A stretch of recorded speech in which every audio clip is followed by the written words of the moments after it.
राधे राधे दोस्तों, कैसे हो आप लोग। आज मैं फिर आ चुकी हूँ आप लोगों के लिए एक बहुत चुटकुला सा गीत लेके। और ये गीत आप लोगों को कैसा लगेगा ये कमेंट करके ज़रूर बताना।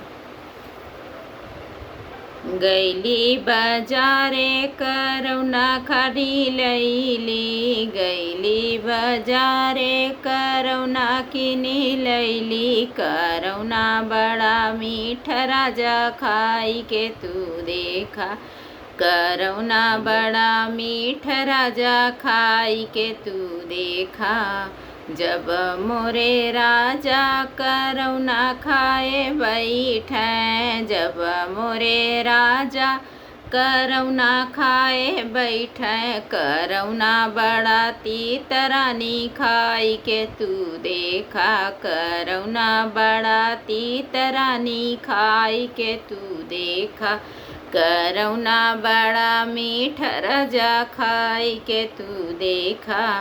खेतों में गैली करेला तोड़ी लैली, खेतों में गैली करेला तोड़ी लैली। करेला बड़ा खट राजा खाई के तू देखा। करेला बड़ा खट राजा खाई के तू देखा।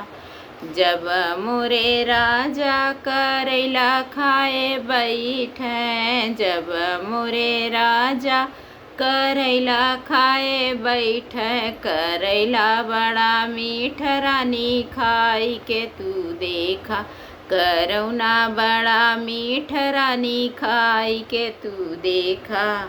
खेतों में गैली मिर्च तोड़ी लैली, खेतों में गैली मिर्च तोड़ी लैली। मिर्च बड़ा मीठ राजा खाई के तू देखा। मिर्च बड़ा मीठ राजा खाई के तू देखा।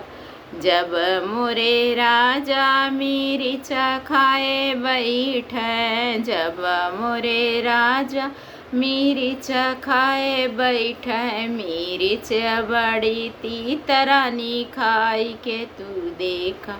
मिर्च बड़ी तीतरानी खाई के तू देखा। करौना बड़ा मीठ राजा खाई के तू देखा।